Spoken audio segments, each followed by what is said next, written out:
प्रिय विद्यार्थियों, आज हम मेंडल के द्विसंकर क्रॉस के बारे में पढ़ेंगे। अब सबसे पहले डेफिनेशन, द्विसंकर क्रॉस क्या होता है। जब मेंडल द्वारा प्रयुक्त 7 जोड़ी लक्षणों में से किन्हीं 2 जोड़ी विपर्यायी लक्षणों को लेकर क्रॉस किया जाता है तो उसे द्विसंकर क्रॉस कहते हैं। आइए देखते हैं हम द्विसंकर क्रॉस क्या होता है और इसका आरेख किस प्रकार बनाया जाता है और इसके फिनोटाइप और जीनोटाइप अनुपात क्या होते हैं। अब मेंडल द्वारा जो प्रयुक्त टेबल है उनमें से हम कोई भी 2 जोड़ी लक्षणों का चयन करेंगे। अब मैंने लिया यहाँ पर गोल और पीले बीज, ये गोल और पीले बीज, ये दोनों प्रभावी लक्षण है। लिखेंगे हम इसके नीचे प्रभावी। अब इसका क्रॉस हम इसी के अप्रभावी लक्षण वाले पौधे के साथ कराएंगे। ये लिया हमने अप्रभावी लक्षण, स्मॉल आर और स्मॉल वाई, इसी के स्मॉल लेटर लिखे जाते हैं। और विपर्यायी लक्षण गोल का है झुर्रीदार और स्मॉल वाई का है हरे बीज, झुर्रीदार और हरे बीज। और ये लक्षण होते हैं मटर के पौधे में अप्रभावी, क्योंकि मेंडल ने अपने सारे प्रयोग मटर के पौधे के ऊपर करे। अब देखिए ये पेरेंट है, ये लिखा हमने पेरेंट। अब गैमिट बने इनके capital R capital Y small Y, ये गैमिट आए। लिखेंगे यहाँ पर हम गैमिट, क्रॉस होगा इनमें capital R small Y capital Y small Y, ये देखिए। ठीक, अब मेंडल का प्रभाविता के नियम के अनुसार सभी पौधे कैसे होंगे, गोल और पीले होंगे। क्यों होंगे? क्योंकि जब तक प्रभावी कारक मौजूद है हमेशा प्रथम पीढ़ी में प्रभावी लक्षण ही उत्पन्न होता है। देखिए ये है गोल और पीले बीज। अब क्रॉस होगा इनके बीच में। मेंडल ने इन्हीं पौधों के बीच में स्वपरागण होने दिया, यानी यहीं के परागकण यहीं की स्टिग्मा के ऊपर गिरे। लिखेंगे हम यहाँ पर स्वपरागण। अब देखिए इनके गैमेट किस प्रकार बनेंगे। एक बार कैपिटल के साथ इन दोनों को लिखेंगे, एक बार इस स्मॉल आर के साथ इन दोनों को लिखेंगे। देखिए कैपिटल आर कैपिटल वाई, अब कैपिटल आर स्मॉल वाई। अब स्मॉल आर के साथ, ये स्मॉल आर के साथ कैपिटल वाई लिखा और स्मॉल आर के साथ स्मॉल वाई लिखा, ये स्मॉल आर के साथ स्मॉल वाई लिखा। ये एक पौधा मेल के रूप में कार्य करेगा और एक पौधा फीमेल के रूप में कार्य करेगा। अब इधर के गैमेट भी सेम इसी के समान बनेंगे क्योंकि स्वपरागण हो रहा है। देखिए इसके गैमेट भी सेम ये के ये लिख देंगे हम क्योंकि यही गैमेट बनेंगे। कैपिटल आर कैपिटल वाई,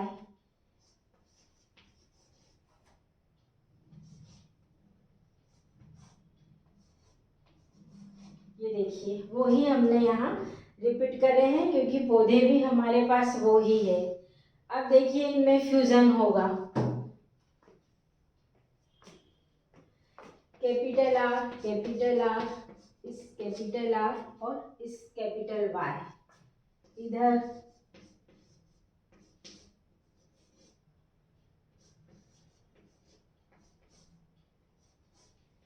सिर्फ इनका गुणा करते हुए लिखते जाना है हमें।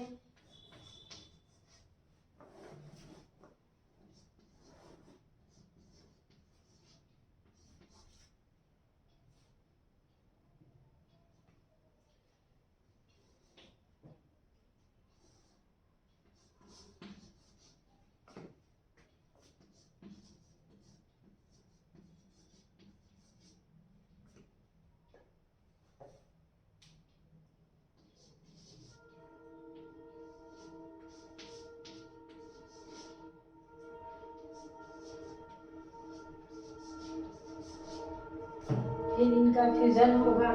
देखिए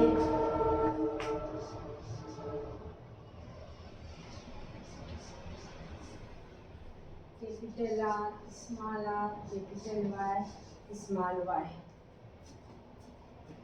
इधर इन दोनों का small R capital Y small Y, small R capital Y, small R capital Y small Y.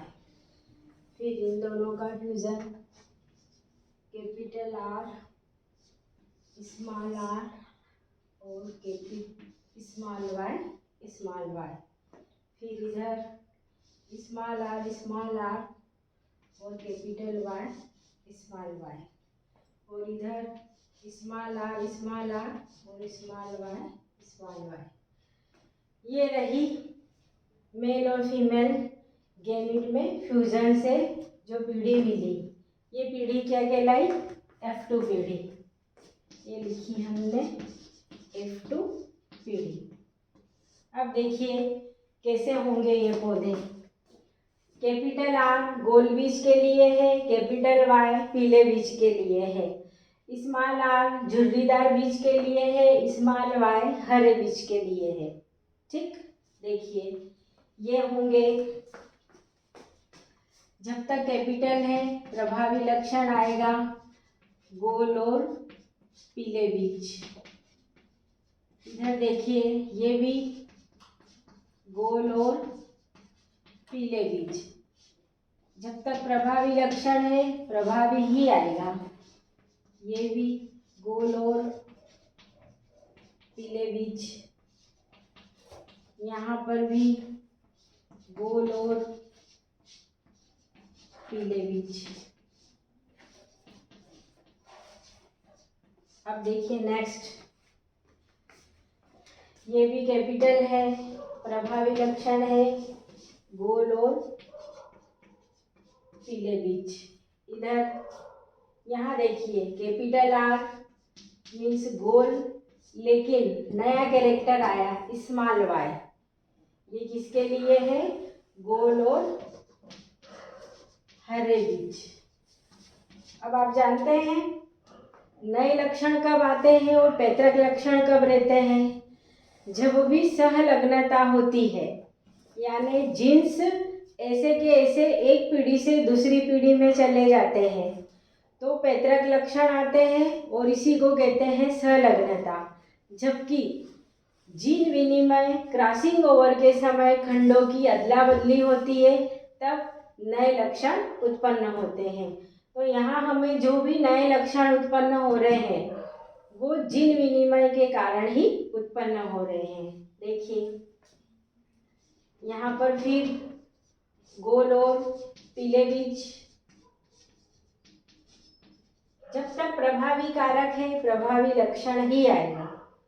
इधर गोल, अब देखिए यहाँ गोल के साथ अप्रभावी कैरेक्टर आया है और ये रहेगा गोल और हरे बीज। अब देखिए यहाँ पर फिर क्या आएगा? गोल और पीले बीज। इधर कैपिटल आर है तो गोल, लेकिन अब यहाँ दोनों स्मॉल वाई आए हैं। ये स्मॉल वाई झुर्रीदार के लिए है तो गोल और स्मॉल वाई हरे के लिए है तो गोल और हरे बीज। इसके बाद नेक्स्ट देखिए यहाँ क्या होगा? स्मॉल आर झुर्रीदार के लिए है तो झुर्रीदार, और यहाँ पर है कैपिटल वाई, इसलिए झुर्रीदार और पीले बीज। ये झुर्रीदार और पीले बीज। और यहाँ देखिए आप क्या आएगा? स्मॉल आर के साथ स्मॉल वाई, यहाँ पर भी आएगा झुर्रीदार और पीले बीज। इधर फिर नया कैरेक्टर आ रहा है क्रॉसिंग ओवर के कारण झुर्रीदार और पीले बीज। ठीक। और यहाँ पैतृक लक्षण स्वतंत्र अव्यूहन के नियम के कारण झुर्रीदार और हरे बीज। जबकि मेंडल के प्रभाविता के नियम के कारण क्या हुआ, जब तक प्रभावी कारक रहा हमेशा पैतृक प्रभावी लक्षण ही आए, लेकिन स्वतंत्र अव्यूहन के नियम के कारण हमें F2 पीढ़ी में जाकर अप्रभावी पैतृकीय पौधे भी प्राप्त हुए। अब देखिए इनको, हाँ यहाँ भी लिखते हैं हम गोल और पीले बीज, ये भी गोल और पीले बीज। सब जगह आपको बीज भी लिखना पड़ेगा, गोल और पीले बीज ये। अब देखिए, अब इनको गिनते हैं हम कि जो F2 पीढ़ी में कौन सी संतति कितनी प्राप्त हुई, यानी मेंडल का फिनोटाइप रेशियो, यानी बाहरी रूप से कौन से पौधे हमें कितने दिखाई दे रहे हैं।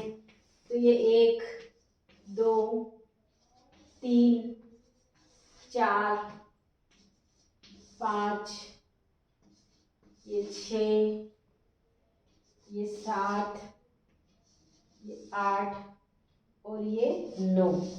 ये देखिए 9, यानी 9 प्लांट, 1 2 3 4 5 6 7 8 और 9 प्लांट तो हमें गोल और पीले बीज वाले रहे, यानी मेंडल का जो फिनोटाइप रेशियो का शुरू का अनुपात है 9। इसके बाद देखिए ये वाला गोल और हरे बीज, ये पहला लक्षण, फिर ये रहा दूसरा, और ये रहा गोल और हरे, ये रहा तीसरा।